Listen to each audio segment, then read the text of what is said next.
about here comes so-and-so. Scoop Jackson. No. Magnus Johnson. Magnus Johnson. Here comes Magnus Johnson. Magnus Johnson was a famous senator from Wisconsin or someplace. And he was always thought to be a bundle of energy. He was always starting things. So I'd come whipping across the street with those papers on Thursday, and all the people would come to the post office and stand around in the post office waiting for their paper. And yet I had to take them in and give them to the postmaster. He'd put them in their boxes, and they'd go to their box and open them. But he'd sit up there in that front window, front stamp window, and the minute he'd see me, he'd yell out, "Here comes Magnus Johnson, the human dynamo." Oh, man. And I always got ahead, and I came This in. was when Dad was in 6th grade. Yeah. And he was working at the newspaper office. Yeah. For $1 a week? Then I kept doing a little more, and they would raise me a little bit. And I finally, the last year when I was in the 7th grade, I was making $2 a week. And you know that bought most of our staple foods? Oh, that's amazing.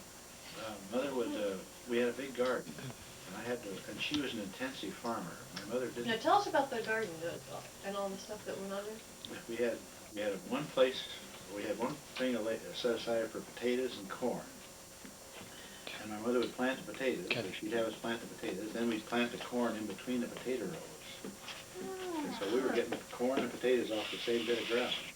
And the rest of it was regular garden. Lettuce, beets, carrots, tomatoes, all that kind of stuff. Onion. And we'd raise enough of that so that we could live all year. If there's $2 I was making. What would you do? You couldn't freeze the vegetables. You canned them all? Canned. They're all canned. Well, we used to can stuff. When we'd finish the summer, my mother would have canned upon canned. Can you see everybody? And then Can you we, see around the everybody outside, Daddy? since the garden filled up so much of the backyard, my mother said we could play in the backyard if we'd stay out of the garden.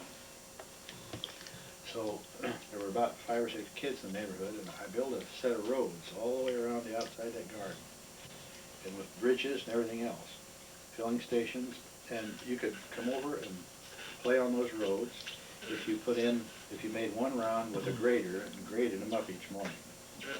You had to work on the roads in order to be able to use them. Then we'd play all day on them, and there were places where you could. And the only thing was we couldn't ruin anything that was in the garden. We had to stay out of that. So Didn't you used to build cars and airplanes? yeah. And things? So you had to build your own toys in those days. They didn't have toys. Well, I they used to did get- have some, but you couldn't afford to buy Well, them. yeah, there were some, but they were cast iron. And they were expensive. Heavy. We used to make wheels out of. We'd get a nice round limb and slice it up in little slices, and that'd be the wheels for our cars. And we had airplanes, and we actually made quite a number of things we played with. The only story you've left out is about the flies. Oh yeah. Oh, no, wait, there's another one. There was the one about the circus, unless I missed that one. Oh, well, he hasn't Always told loved about that that. one. Chickens.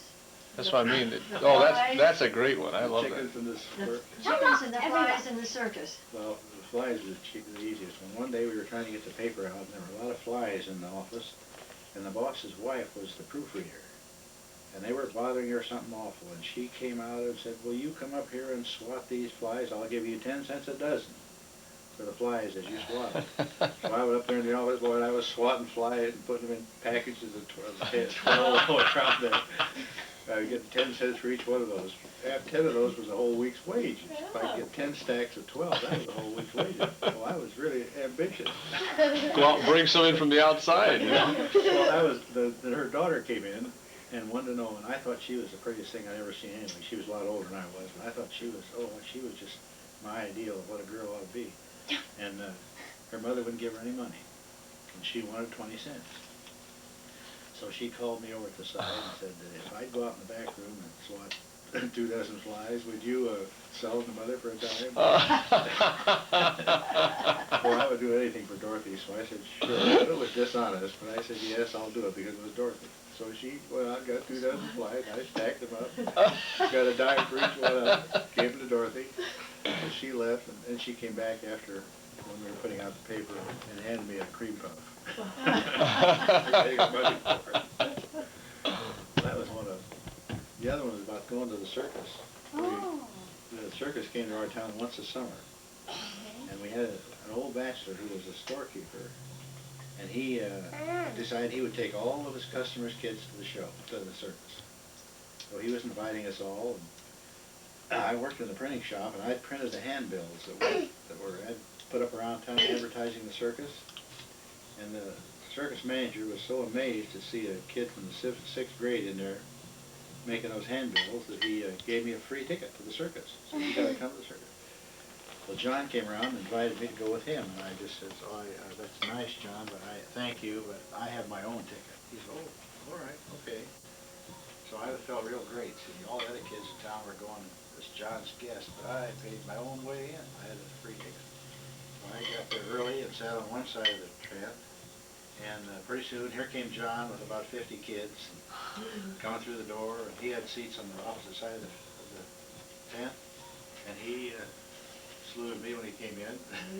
They all went over and sat down, and I thought, boy, this is great. Those guys have to sit over there with John. I got my own private seat here. But all at once, here came a guy with popcorn. And I didn't have any money. But John gave everybody in the row, all those 50 kids, each got a sack of popcorn. And John would look over at me and wave. And then here came a guy with a bottle of pop. I still didn't have any money. John called him over, give every kid a bottle of pop. So he just sit there, we got a popcorn, he's away with me. He did the same thing with Cracker Jack. Here come the Cracker Jack man. He gave everyone a box of Cracker Jack, away with me. And, well, I was sitting up there and think, what a stoop I am. I could be over there with those guys getting popcorn and pop and Cracker Jacks, and I'm sitting there by myself. All at once up the aisle, here came one of the vendors. He stopped at me and said, "Here." He handed me popcorn, pop, and a box of Cracker Jacks. And he says, "I think that guy over there said you might like these." And I looked over to old John, he waved and bowed real low.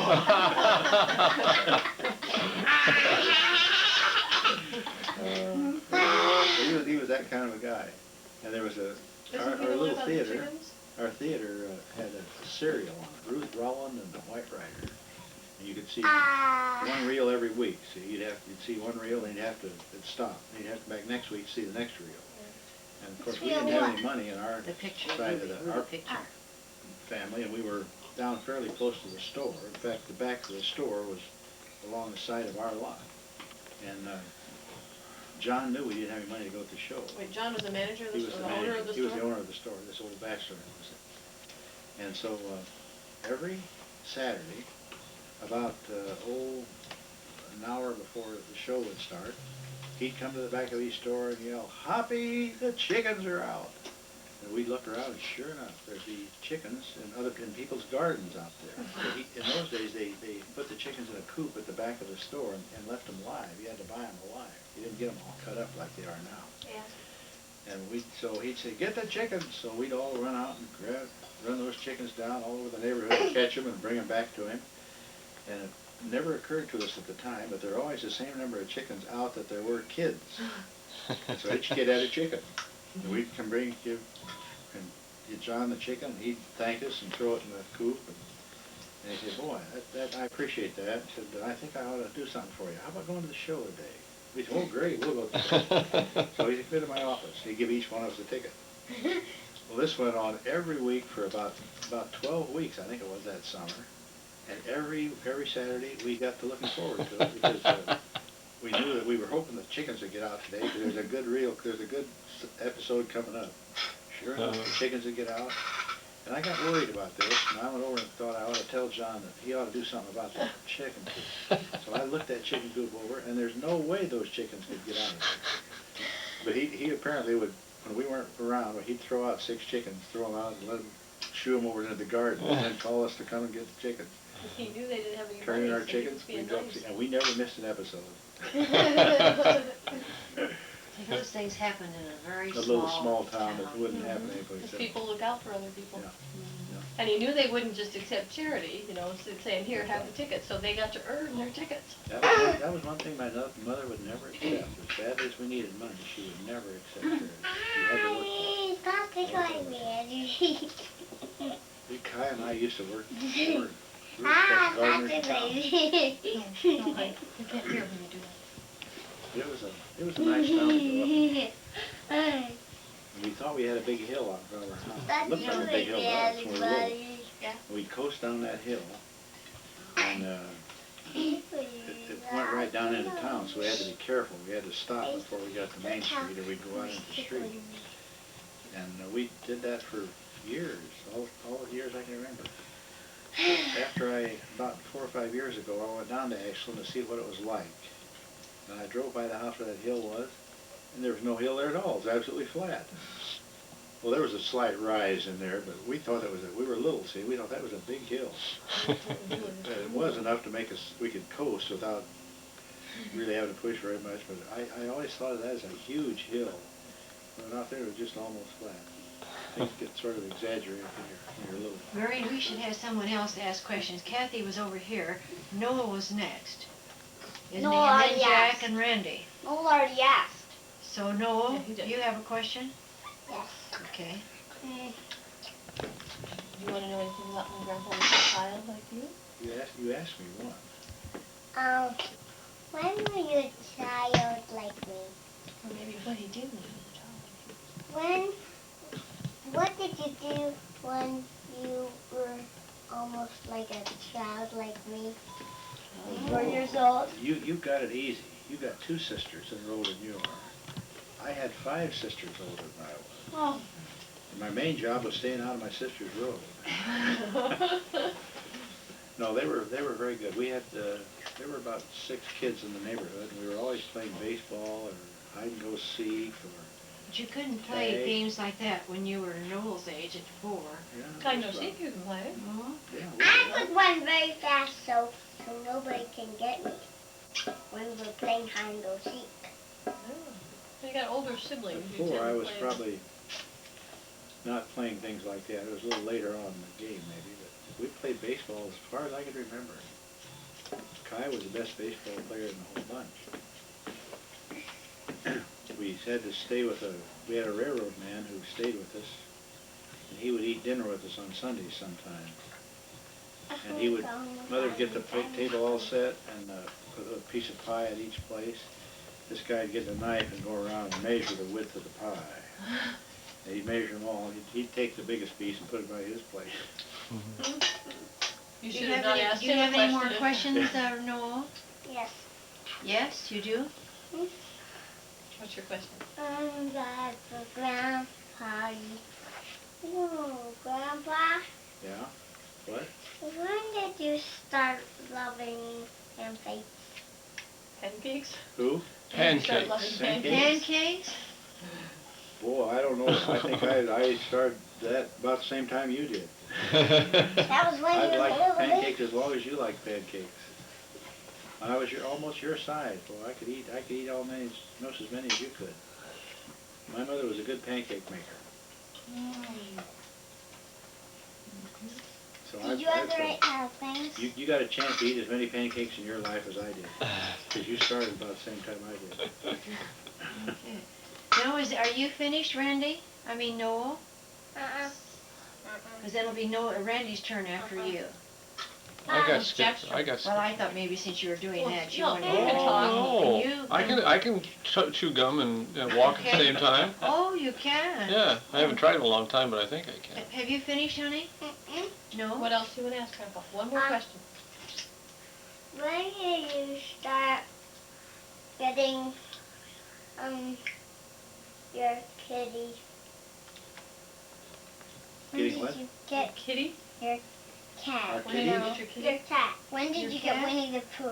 Well, he Winnie. didn't say Winnie, he said cat. The cats. When did you get Winnie?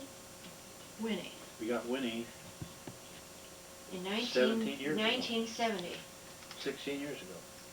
How Yeah, old were you 16 when you years got ago. him? Winnie is 16 years old. How She's old 4 were times you- as old as you are. How old were you when you got her? I'm 4. Got it? You're Well, 4. What? When I was 4 years old? We had a cat then. We called her Moopin. Moving? Moopin. She was a good mouse cat. She Thought you liked to said catch muppet. mice. And John used to borrow. He would rent our cat.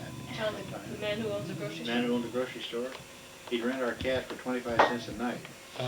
And we'd have to bring him over just before they closed the store. And here John is the cat. So he'd take the cat and put it in his office. When we come to pick her up the next morning, he'd give us a quarter and give us our cat back.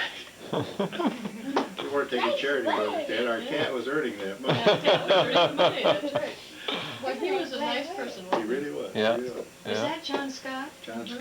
Yeah. Didn't we meet some of his relatives, one of his children, Yeah, at yeah. the reunion? Yeah. Really? Yeah. Oh, He has a Boy. sister. John Scott. John Scott has a daughter who lives in Emporia, my hometown. No, that was Johnny Martin. Oh, that's Johnny Martin at the Yeah. at the That's girl. I was Probably gonna two. say, you said he was a bachelor. Yeah. Oh, No, he Johnny. finally got married. He married Betty, somebody who was Betty. the cashier. Oh, And sure. he was always very generous until he married Betty. And after he You were married always- Betty, I'm telling you, she wouldn't let him Betty. spend a nickel. Oh. She was the Betty. lady who took all the money. She was the cashier. Betty, Let me tell you, she really clamped down on a lot of this extracurricular paid Well, kids. I She hope had you were no- doing better by then financially, so that you didn't Yeah. need so much help. I was earning $2 a week there. But it was funny. We could almost make out buying sugar and Now, salt. what did things flour. cost? For example, if you got $2 a week, what did milk cost? Milk was 8 cents a quart. 8 cents a And we didn't pay for our milk. That's right, because those were the days when if you wanted a quart of milk, you set an empty quart bottle out on your porch. We had a milkman. And the milkman would come and change the empty one for the Yeah. full one. Or if you wanted a quart and a pint of cream, well, you'd have to put a quart bottle and a pint bottle out there. And the milk driver would drive along, and then he'd have a kid on each side, and you'd read what was on the porch and grab the bottles and go up and change them. And come back with empty. People had signs Huh. No, that was ice. that you put in the window. That was ice. Oh, This was milk. You just set the milk bottles out. Oh, I You see. got the number that you had empty bottles, I unless see. you put a note in it. If you wanted more milk than you had bottles, well, you just put a note in there. And what did they do, send you a bill? So I got I got that job. I was one of the runners. I was gonna say, I've never heard about you being a milk boy, but that was a job. Yeah, that was in Surprised you addition to my didn't do that that. was in addition to my $2 a week. Oh, And you I did tried that to get too. the guy to let me work just for the milk that our family needed, but he wouldn't do this. He paid me so much, and I don't know whether he thought we'd take advantage of him or what. But anyway, I got paid so much for the number of hours that I worked, and then I took that money and would pay our milk bill. Huh, so you hung on the side of the truck, looked on the porch to see what was How needed, many and you bottles ran were it out, up? and you run up there and bring the empties back. And one guy drove his wife drove the truck all the time, and another kid and I were always the runners who went in and. And he loaded you up. you see, there were jobs for young kids in those days. A sixth grader can't work today doing anything like that unless he's big and Except strong mowing lawns. and can mow a lawn. Yeah, Mm-hmm. So those days, a child could really work. but we got our milk that way, but the flour was only, I don't know, $1 for a 48-pound sack of flour. Not quite that, but it was That almost lasted that. a long time. Lasted a long Wow. time. Maybe about 3 years. 'Cause No, wheat honey, was let's selling leave that for about alone, will you 50 cents a please? bushel. No. A long time, yeah. And wheat was what? Probably about 50 cents a bushel. Things were real cheap. If you had any Yeah. money at all, you were lucky. I mean, you could get by. Honey, we don't want that to make a But I took noise. my $2 and paid the grocery bill, I think, almost every week. Isn't that amazing? I remember one time my mom wanted to know what I would I like to do something with my money, and I said no, I was happy with what I was doing. But one time during the summer, I'd like to buy an ice cream sundae, or a soda, ice cream soda. I'd heard kids talking about ice cream sodas. She said, okay, someday when we have 15 cents extra, we'll let you get an ice cream soda. Well, that day came, and she gave me the 15 cents, and I went down and had my soda, and I got to thinking about that. One small dipper of ice cream, and all that foamy water, carbonated water, just stirred up, What a jip. and I thought, what a jip. I could feed the family for a couple of days on just what that thing cost, so I never asked for another ice cream soda in my life. He had to shoulder a lot of responsibility when he was that age. As I was telling Dave, Taking I care of probably your family. exaggerated, but I don't remember a time, except when I was real young, that all the money I could make, I had to make to turn into the family. And You when did that all through high school, even during college, I didn't started you? in sixth grade, Hayes? sixth and seventh grade, and what would happen? I could handle the stuff during the week, and my sisters were teaching by that time. They'd all come home on weekends, And when we were always glad to see them the weekends they came home, because they would then chip in and buy what they said was enough groceries for the weekend. What they were doing was buying enough groceries so that it would sort of last us all week long. So they would, that's how this $2 plus what the girls would buy on the weekends, plus what I got on the milk, was really enough to keep us going. You know, I think the kids are having to sit too long. Why don't we Yeah. have our Jack I'm whose too questions? long-winded. I'm We're too doing long-winded. just fine. No, Doing we're, fine. we're enjoying We're this. liking to hear this. It was an interesting childhood. We had a lot of fun. Yeah. You know, one thing, You made your own thing. one thing I didn't hear about was how the Scott family singers came to be. Oh, Didn't hear the story about. No, Family Mason, singers? please don't do that. Well, they, you said your mom was real musical. You used to play the organ, Yeah. and that was and before we started. all the girls took in the piano church. lessons. But George and I didn't take them because I think Mother had gotten tired after having 5 girls go through that da-da-da-da-da-da-da-da. I think she'd gotten tired of that. So we didn't take music lessons, but we all sang. And they decided one time that with 5 girls, our church decided they'd like to have one of the church socials, the program put on by the Scots. So Mother said, fine. We put on a singing program. So we sang a lot of songs. And Sing the one about the dog with a mildewed eye. oh yeah. I've lost my dog and I don't know where to find him. I've lost my dog with his little tail behind him. He was 2 dogs long and a half a dog high, and he'd be better looking if he had another eye. But the one he had was kind and true to the kind of a sort of a mildewed blue. If you see my dog, just whistle for me. Out in the fog, oh, where can he be?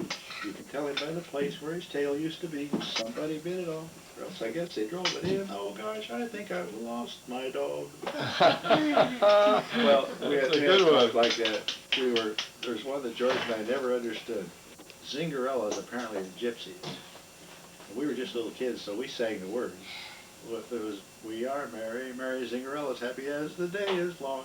I mean, these are really corny songs, but it was had the lilt to them, and people used to have fun. But one program we put on, they decided they were going to do something special with George and I, so they put us, they had a big sheet up in front of the thing. It went from the ceiling clear down to the floor, and behind it was a big light. And we had a song called Happy Haymakers. So George and I were sitting on the stage there playing checkers. He'd never beat me if he gave a checkers in his life. But that night, when we were sitting there for about 20 minutes, just playing checkers, he beat me about 4 games. I was so nervous I couldn't see. You were behind the scenes so they could so see then when you. it came our time to play, well, they announced that George and Marion would sing Happy Haymakers. So we went back behind this sheet, and they turned on a big light back there, so it silhouetted us on the screen like we were pretty big and tall. And they had some straw down there, and we had some pitchforks, so George and I would sing the Happy Haymakers, and we'd headset stuff around. But we really got ahead for that. But you made your own entertainment in those days. There were shows you could go to, but there was no radio, no television, no nothing. And we got pretty good. The girls were pretty good singers, and they would put on a 1-act play. Such plays as Not a Man in the House. They wrote little 1-act plays, and one of them I remember was Not a Man in the House, and it had to do with that. And they put this on. But the girls there were 5 of them, so Hazel would play the piano, and the other 4 would sing. So they had a quartet. And they had one encore that everybody always wanted. That was a B-I-E-I-E. Sat on a boy, and somehow he stung that B-I-E-I-E could sting I-E-I-E, and then that boy I-O-I-O-I began to yell I-L-I-L. He told that B-I-E-I-E to go to way down yonder in the cornfield. The word was supposed to be hell, but they didn't use words like that in church. But it just amazes me how corny that was, but still people, well, that's really all they had to do. If somebody didn't entertain them, there wasn't much else. Oh, that's wonderful. No, that people love to have somebody come out and make a show for them. Well, the girls were pretty good. Boots played the banjo uke, and Kai played the ukulele, Hazel played the piano, and the other 2 girls just sang. Hazel and Gladys used to play duets though, and as part of the program. People always liked those. But they had that Chautauqua came around once a year. Chautauqua. Show. The Chautauqua Association. Up here in New York, there's Chautauqua Lake, the Chautauqua Association. Okay. It's up at Chautauqua Lake, and I've always wanted to go back there since I found out about it. But they have cultural programs. You can go up there and stay for a week, and they'll have 1 week devoted to literature, and 1 week to astronomy, and 1 to philosophy, and you can go up there Oh, is that right? and stay for a week at their cabins, and you not only have entertainment, but they have these classes that you go to. Wow. Well, they decided they wanted to bring culture to the Midwest. So that Chautauqua outfit would send this tent show out all over the Midwest, and they came to our town for a week. Uh-huh. And this was the big week in town, Chautauqua Week. Everybody would buy a season ticket, and they'd set up this big tent show, and there would be a play, and there would be a lecture on philosophy, there'd be a lecture on science, and a lecture on politics and things like that. It was really a cultural program. Well, they wanted us to, the Chautauqua people wanted us to go. They wanted Mother to let them take us back to Chautauqua Lake and work up a program that we could put That's on where this we circuit. passed by Chautauqua Lake coming. Oh, In you New did? York, in New York So State. we were gonna, they were gonna fix, I suppose they would have, professionalized what we were doing a little better and but they wanted to take us and do that. And Mother just fought it like, with tooth and toenail. She would not let her kids even begin to think about going on the stage. Hmm. She thought that as being a stage, but it really wasn't. It was just a cultural thing. That was But me. we never got to go on the Chautauqua circuit. Think what a difference that What a might have difference in made. your life. Yeah. But they were, those were times when you made your own spot. Your own fun. Yeah, and you Used your you worked with imagination. everybody. I don't remember anyone ever asking us to do things that we didn't do. And I could still make Kai real embarrassed. She had to go down one time when Mrs. Stake went down to Adams, a town named Adams, Nebraska, and put on a program, and she wanted the girls to go down there and sing. And they were saying goodbye to somebody at this little town. And they put on their regular program, but she wanted Kai to sing a special song for this person that was going to leave. And it was Trail Mates. Trail mate, da-da-da. Something about the road through life or something. It was really a sentimental song, and Kai didn't want to sing that thing. They insisted, so Kai sang that, and then after that, every time he wanted to really make Kai mad, he would start singing, Trail mate, on the wonder road called life. Rub it in. Is a Kai would just pencil get in crazy. here? Is a pencil in here? Well, let's see, Kathy, you've asked your questions. Discuss Jack, why her. don't you ask yours? Is a Okay. pencil You just tell about the Scott in Yeah, singer, let's or ask- the Scott singer. Could I Well, I want to hear about Could I? the Is a pencil in The here? sports Is a nose pencil beating. in here? activities of the Scott boys. What, sports activities? This Yeah, only one the we bought. and how the family backed you up. Yeah, my mother didn't want me to play football, but she let me, and I played football first, and the people, they would come to every single game. Those girls would get off work and come out there and come to all those football games. They were in the afternoon, and then that night we'd have a big supper, special supper, and we'd sit down there and discuss that game almost play by play. With the girls. Yeah, with the girls, and they were just as interested apparently as I was. Because if they wanted to know something about it, I could tell them what was supposed to go on. And they were very supportive. And Mother would sort of hang back a little bit and didn't want me to play, but they said it was all right, so we did. And George was 4 years behind me, and so he was the student manager part of the time when I was playing. And then after I got through playing, then George came along and started in as an athlete, and they followed him the same way. We supported each other in that activity. So I never really felt any lack of support from my family. I was amazed at how they just died a little bit every time we lost a game. Really? And they'd come home and we'd discuss what we should have done that would have prevented that. But the most fun I had with George was we could play amateur baseball together, because that wasn't a high school activity. So in high school, you and George never played on the same team? No, he was the student manager Uh-huh. much of the time, but he wasn't. We never played on the same team. I see. We did play on the same church team after he graduated. Uh-huh. And Sam's dad, for example, used to follow us wherever our church was playing. He'd come over to watch the Scott boys. 'Cause Uncle George Sam's was just dad? Uncle Sam's? no, his father, Mr. Big Mouth. Sam's father. Oh. He'd come over to watch him. But I had most fun with George in baseball because he played first base and I played third. Yeah. And if I'd get a ball down there and the guy if it was close, I'd give him a good overhand throw, and get it over there. But if it was going to be out by a mile anyway, I'd throw him a big roundhouse curve. And George would watch that ball, come back, and catch it, then he'd throw his glove down and come over to me and just chew me out of it. Don't you know you're supposed to throw overhand? And the people would just howl. There's this little kid telling me what to do. About once a game, that always happened. George would come over and just chew me out something while I'm throwing a curve across. Honey, once you eat that, don't be sticking the same thing down in that. But I was a good guard, and George was a forward. I finally played center because I was so big and I could jump so high. Uh-huh. But what I like to do is be a feeder. I could feed, when George and I were playing together, I could get that ball to him no matter where he was, and he'd jump straight up in the air and then turn and flip the ball. He had what they called a jump shot before anybody was ever doing that. Is that right? His was really one of the first I ever saw. And he developed it on his own. The coaches were just furious. But he made so many baskets, he had to let him. How did he do that? He would be standing with his back to the basket. And I'd get the ball into him, and he'd jump straight up in the air and turn while he was up in the air and flip that ball up there. Well, they do that a lot now. Is that the way they make jump shots today? Well, the jump shots, they don't turn around like you did, but they still have kind of a shot. Uh-huh. And I used to have a lot of fun with him playing basketball.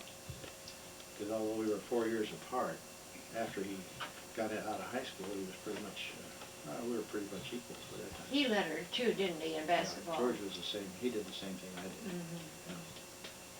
Well, that's why Marion, Hazel, they're all, Hazel's very sports-minded because she followed all those high school games. And Marion said his father used to come to the games. No, not that I ever knew. Not, he didn't know it, but he found out later He his did? father used to come to the games Huh. and see the boys play. We played, we never, high school was so poor, we didn't have any, we had to provide our own suits for a while. You just have to buy your own shirt and pants and stuff. And we finally got to the point where the school could afford uniforms for all of us, so we all had at least same kind of suits, but we didn't have any sweatsuits. In those days, the real thing was you were really a basketball team if you had sweatsuits that you wore and took them off when you started to play. So we decided something had to be done about that. And the school couldn't afford it, so we decided the lettermen would earn enough money to buy their sweatsuits. So we'd have these basket suppers, the box suppers where people would Raffle prepare off a lunch, box? you'd raffle off a box, and then you'd have to eat with the person whose box you bought. We made quite a bit of money off that. Then we put on a play, a play with an all-male cast. We were really packed it in for that, see, because there'd be these big football players acting like women and stuff like that. And we finally got enough money to buy these suits. So we bought them, and our colors were purple and gold. So we got the suits were all purple with gold letters on them, And we didn't get them until the season was over, but the tournament had started. And our sectional was out in the Westland gym, or the Ag College gym. And the night we played out there, nobody knew that what we were doing this. Nobody knew in high school we bought these suits at all. So we came out there, and when it came time for us to come on the floor, we all dashed out on the floor in complete silence. Nobody paid any attention to it. And we started shooting the basket, and all of a sudden we said, "That's College U." And then the place just kicked down around our ears about that time. They'd never seen us dressed up like that. We must be in the wrong gym. Yeah. They kept thinking that was the other team, see, and our recruiters weren't yelling for them. That's funny. All at once when we turned around, somebody saw that College U across there. Oh, boy. That was really something. But those are memories you never forget, really. They were fun while you're going through them, Sure. big stuff. What was that about? You tell a story about the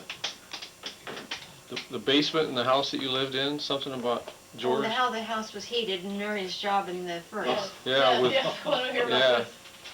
This is fun. This, the house that we lived in had two basements. One was where the washing was done, and one was where the furnace was. And there wasn't any connection between them upstairs. Kathy.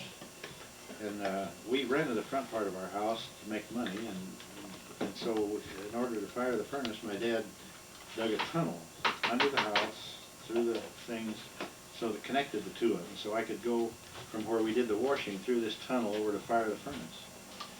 And that was a long, dark tunnel, and I used to be scared to go down there. I think I heard this. They I dug think that I for when we moved in. Until that time, we had to go to in through the other part of the house and down to But you see, they were renting that They were front ready. section house, so you would have had to walk to somebody else's house. to go down and fire the furnace. So when he got the tunnel through, then I could walk from our basement over that thing and fire the furnace. And it was dark and spiders and everything else Dark down and there. dreary place. And I couldn't turn on the light from where I was. See, I had to go down our part, go through the tunnel, feel around back there in the dark till I got the light switch and then turn it on. And that was pretty scary for me going back to the dark. Leave the light on. Yeah, we couldn't do that. It Too cost too much expensive, money. honey, to leave the light on. So I tell George, Oh, come on, I know George, this. Mother tell us to go down and put some coal in the furnace. I'd say, come on, George. And so George would reluctantly go downstairs, stomping all the way. He didn't see the light, he had to go down. So I had to keep inventing little jobs that George had to do. That's why he had to go with me. So what I'd do is get him down there, and I'd go through the tunnel and get to the pipe. There was a sewer pipe went across this tunnel, so you had to come that far and then step over it and go on. So I'd go as far as the pipe and bring George into the pipe. You stand here now, and I'll go on the other side and go get the light on, come on over. And then George wanted to go back upstairs. I gotta have you down here to help with the furnace. So I'd give him a little shovel, and we had a funny furnace. It was an underfeed. You had to open up the doors and pull a lever, and back would come a bucket. And you'd trip a thing, and the bottom of the bucket would drop down to the bottom, so it was a real bucket.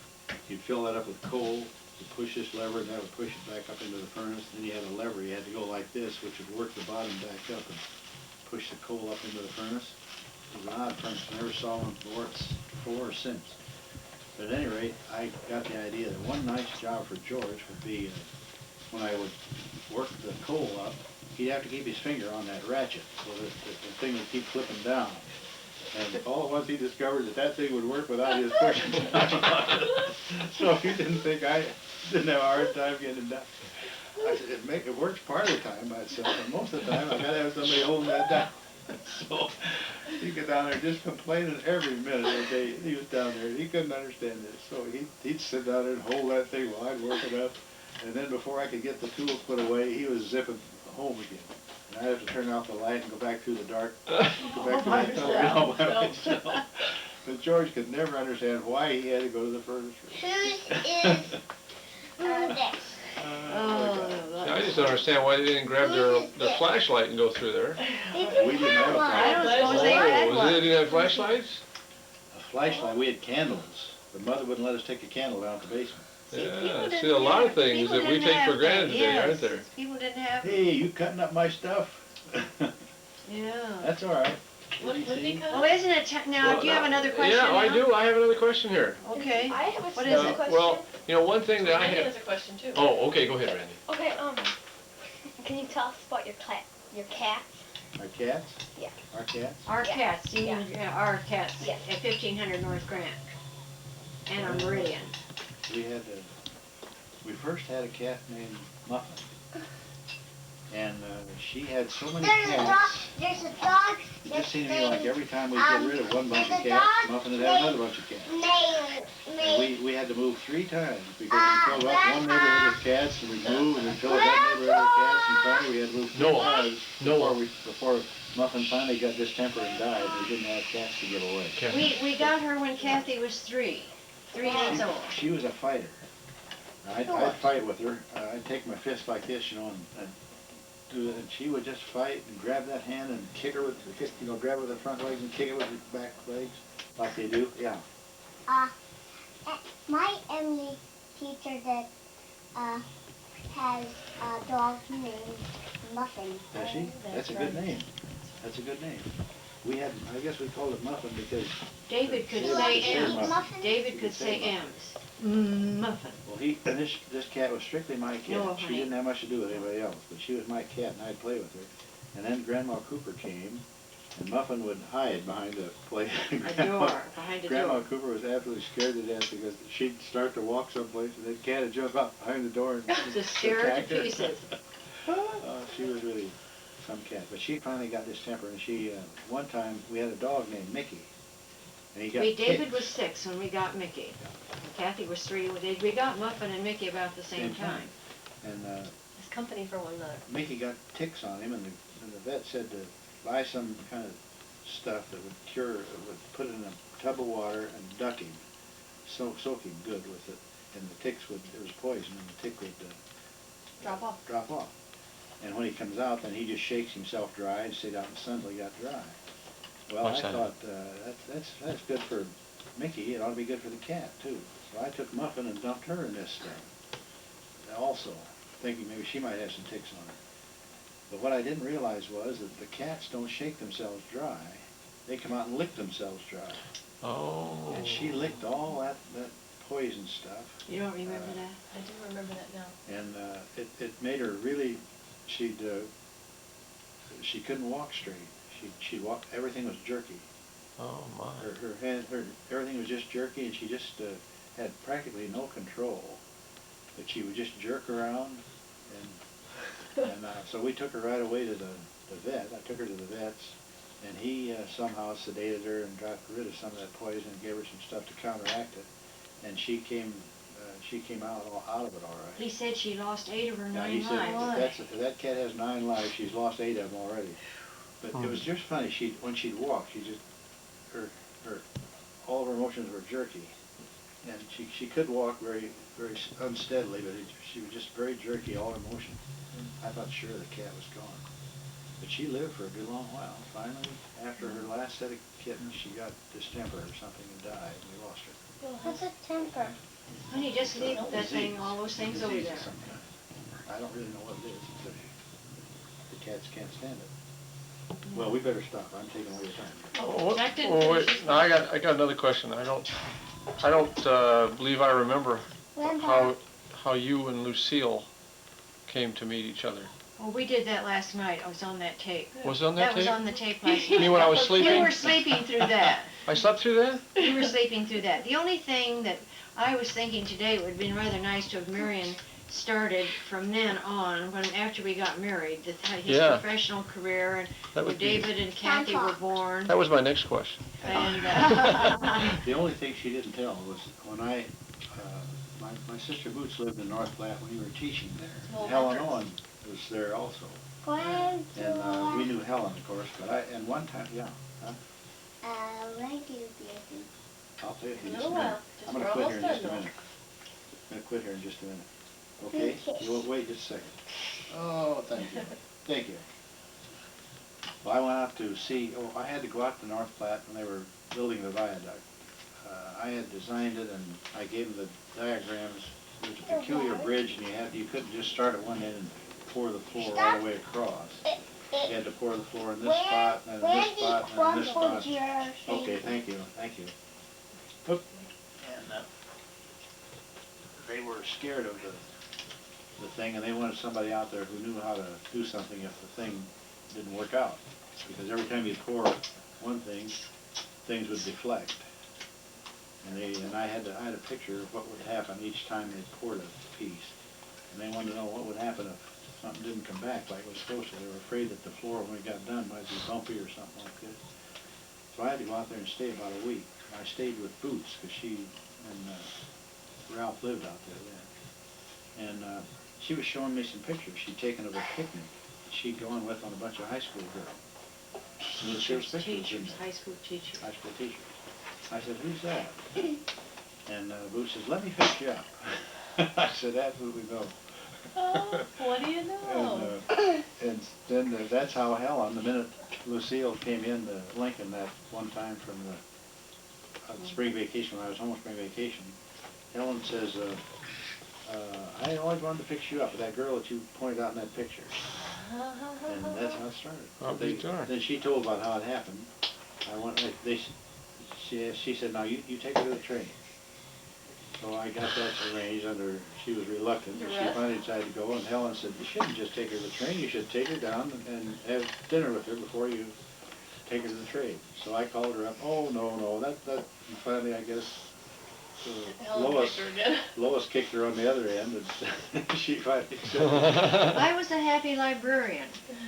It didn't occur to me, I mean, I just wasn't, I wasn't, She didn't think much of me, see? I did too, yes, I had a good time. Well, Well, anyway, anyway, we that's did- where we were last night And on you the told tape, about the Jack, rest of it. just about how we met in railroad stations My and golly, we were wrote always letters meeting in railroad stations. and all that, yeah. She'd go through Chicago on her way to New York, so I'd No. No, please don't. I'd go up and we'd meet her up there. Chicago. First time I met you in Chicago, you wanted to see a play, and by that time I was working at Purdue and working in the I residence say she hall. was an expensive date. Yeah, I was. Working in the expensive, working in the Honey, residence hall. please don't do that, Noel, because it's going to break down. Thank you. Not something to lean on, sweetie. So I didn't realize that tickets were that expensive, although I bought the tickets one I time. know, We next saw time. 2 plays. But show you the difference between the two of us, when I went No, down to get the Noel back, ticket please. office in the Palmer House and asked them if they could get me tickets to Life with Father, and yes, they could, would you like orchestra seats or a balcony? I said, oh, I'd rather be on the main floor. So they got me orchestra tickets. And I forget what they were, $24 a ticket or something like that. I didn't My even know that they were. gosh. But I just ordered them like a big shot. She said, oh, I'll take them on the first floor. They were beautiful seats. Oh, They were right down about the first or second row, and it was really a good play. But I decided after that I was going to ask the price of the ticket. I don't know that I could enjoy the play after I realized how much money I paid. $24 back then was. Oh, a lot of I money. knew that tickets then were that expensive, but I was embarrassed, really, at And the then, so the time. next time we came in, she said she'd buy the tickets. She wanted to see Time of Your Life. It was written by Marion. So she bought tickets. You guess where they were? The very last row of the theater. It was because that was all that was left. That's what you say now. It was Yeah. the final production, the final performance of that play. And you remember the cast was really having fun that night. They had one scene there where a couple of them were drinking beer, and they were sitting in this place drinking beer, and they got to blowing foam out over the audience because they were really having a big time, despite the fact that it was in the play. But No foundation all the way down was one of the lines in that play. I was always very fond of Soroyan. I remember. Yeah, and The pancake. I can't even think now of the book that I liked so much. It was when I was in the high school library and I was encouraging kids to read it. And I can't even think now what the name of it was. But anyway, that's immaterial, but that was how we got together.